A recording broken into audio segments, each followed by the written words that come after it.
Bismillahirrahmanirrahim. Assalamualaikum warahmatullahi wabarakatuh. Puji syukur kita panjatkan kehadirat Allah Subhanahu wa Ta'ala karena kita masih diberikan kesempatan untuk mempresentasikan hasil diskusi dari kelompok 7. Salawat serta salam tetap tercurahkan kepada baginda Nabi besar kita, Nabi Muhammad SAW. Baik, kami dari kelompok 7 akan mempresentasikan materi kami mengenai etika supervisi pendidikan. Adapun nama-nama dari kelompok kami yaitu Widyaswati, Nadira, Abdul Rapid, dan Dewi Lestari Syam. Baik, saya sebagai pemateri pertama akan memaparkan materi saya, yaitu etika suatu jabatan atau profesional etik yang dirumuskan dalam kode etika jabatan atau profesi tersebut memuat nilai-nilai atau norma yang merupakan pedoman bagi sikap dan tingkah laku para pejabat yang berkeahlian di bidang yang bersangkutan. Kode etika supervisi pendidikan. 1. Hubungan dengan orang yang disupervisi, termasuk di dalamnya guru dan murid. Supervisor hendaklah jujur dan adil. Supervisor hendaklah membina perkembangan potensialitas. Supervisor hendaklah memberi kesempatan dan bantuan. Kedua, hubungan dengan orang tua dan masyarakat. Supervisor hendaklah memelihara hubungan kerjasama yang baik.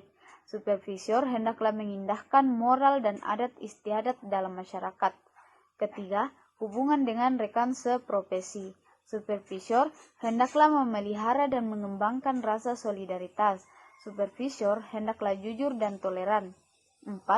Hubungan dengan profesi supervisi pendidikan. Supervisor hendaklah selalu bersikap dan bertindak profesional. Supervisor hendaklah berusaha mewujudkan dan mengembangkan karya supervisi. Kelima, hubungan dengan Tuhan. Supervisor mempasrahkan diri kepada Tuhan Yang Maha Esa, setia melakukan kewajiban-kewajibannya terhadap Tuhan Yang Maha Esa. Selanjutnya, konsep profesi. Profesi adalah pekerjaan yang membutuhkan pelatihan dan penguasaan terhadap suatu pengetahuan khusus.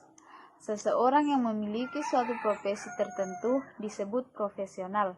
Walaupun begitu, istilah profesional juga digunakan untuk suatu aktivitas yang menerima bayaran sebagai lawan kata dari amatir. Mungkin itu materi dari saya. Selanjutnya saya persilahkan kepada pemateri kedua untuk memaparkan materinya. Baiklah, terima kasih atas kesempatannya. Saya di sini akan melanjutkan materi dari Widyaswati. Yang pertama yaitu syarat-syarat profesi. Adapun syarat-syarat profesi ada 7. Yang pertama yaitu akademik yang bertanggung jawab. Yang kedua, standar untuk kerja. Yang ketiga, pengakuan masyarakat. Yang keempat, sistem imbalan. Yang kelima, etika dan kode etik profesi. Yang keenam, organisasi profesi. Dan yang ketujuh yaitu lembaga pendidikan khusus untuk menghasilkan pelaku profesi tersebut dengan standar kualitas. Di sini ada beberapa ciri-ciri dan syarat-syarat dalam profesi menurut Robert. Yang pertama yaitu lebih mementingkan pelayanan kemanusiaan yang ideal dibandingkan dengan kepentingan pribadi. Yang kedua, seseorang pekerja profesional secara aktif memerlukan waktu yang panjang untuk mempelajari konsep-konsep serta prinsip-prinsip pengakuan khusus yang mendukung keahliannya. Yang ketiga, memiliki kualifikasi tertentu untuk memasuki profesi tersebut serta mampu mengikuti perkembangan dalam pertumbuhan jabatan. Yang keempat, memiliki kode etik yang mengatur keanggotaan, tingkah laku, sikap, dan cara kerja.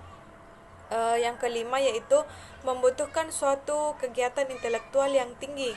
Yang keenam, daya organisasi yang dapat meningkatkan standar pelayanan, disiplin dalam profesi serta kesejahteraan anggotanya. Yang ketujuh, memberikan kesempatan untuk kemajuan, spesialisasi, dan kemandirian.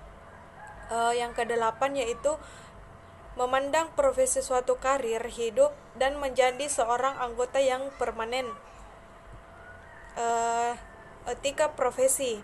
Kode etik profesi merupakan norma yang ditetapkan dan diterima oleh kelompok profesi yang mengarahkan atau memberi petunjuk kepada anggotanya bagaimana seharusnya ia berbuat dan sekaligus menjamin mutu moral profesi itu di mata masyarakat. Baik, saya akan melanjutkan materi tadi yang telah dibacakan oleh saudari Nadira, yaitu fungsi kode etik profesi.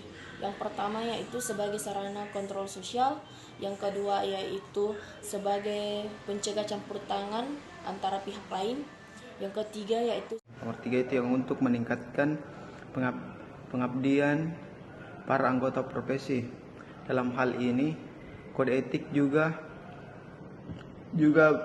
berisi tujuan pengabdian profesi tertentu sehingga para anggota profesi dapat dengan mudah mengetahui tugas dan tanggung jawab pengabdian profesinya.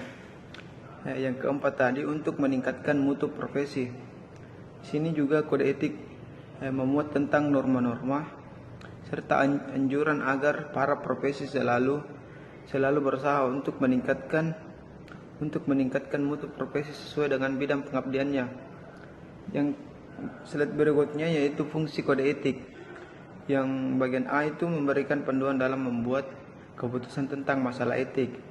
Yang bagian B menghubungkan nilai atau norma yang dapat diterapkan dan dipertimbangkan dalam pemberi pelayanan.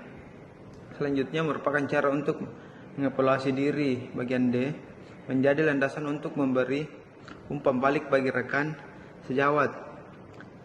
Bagian E menginformasikan kepada calon perawat dan bidan tentang nilai dan standar profesi.